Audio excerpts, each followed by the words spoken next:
بسم الله الرحمن الرحيم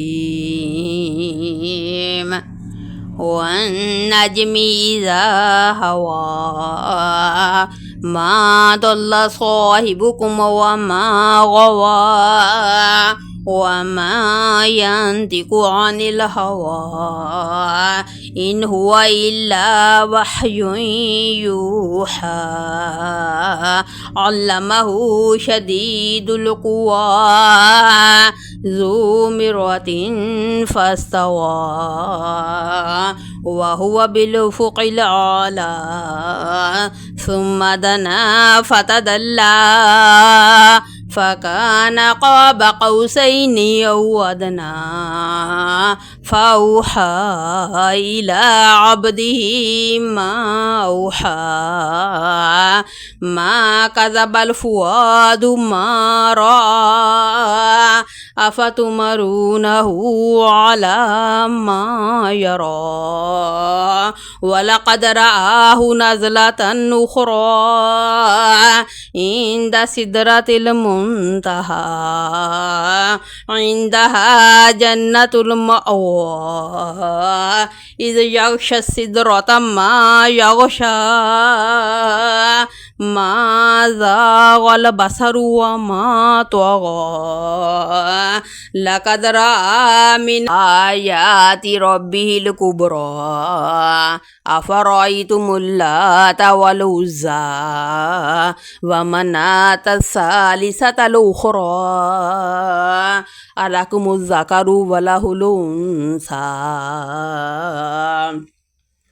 تلك إذن قسمة ضيزى إن هي إلا أسماء سميتموها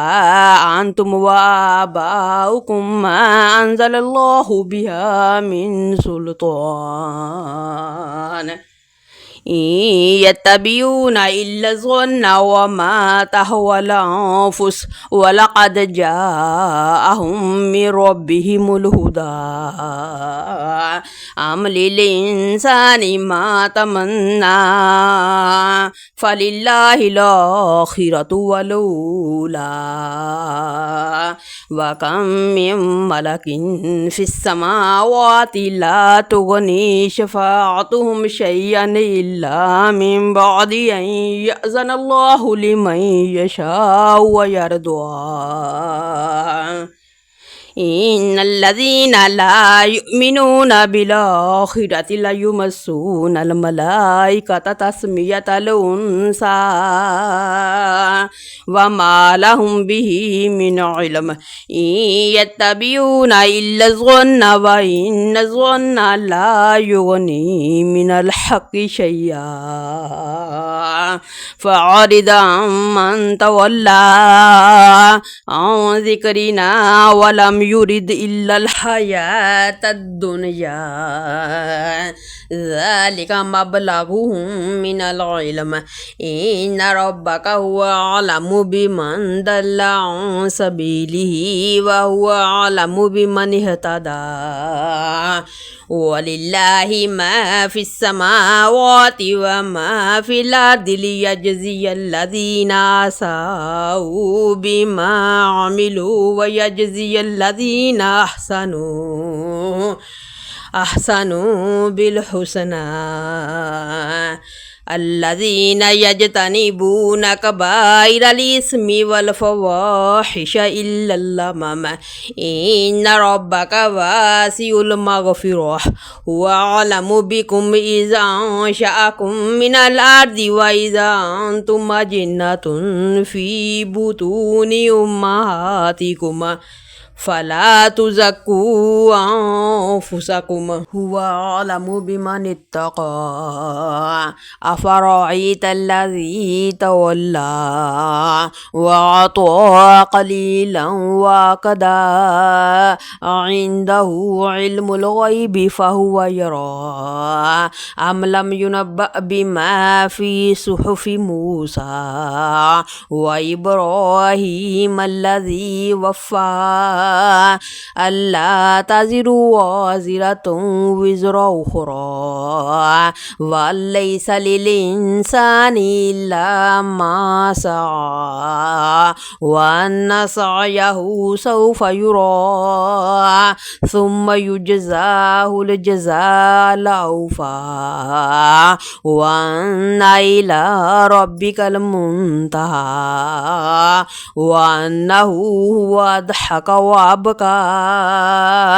وأنه هو أمات وأحيا وأنه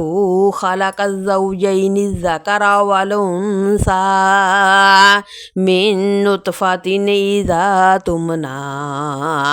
وأن عليه النشأة الأخرى وأنه هو أغنى وأقنى وأنه هو رب الشعرى وأنه أهلك عادا الأولى وثمود فما أبقى وقوم نوح من قبل إنهم كانوا هم أظلم وطغى والمؤتفقة أهوى فغشاها ما غشا فبأي آلاء ربك تتمارى هذا نذير من النذر الأولى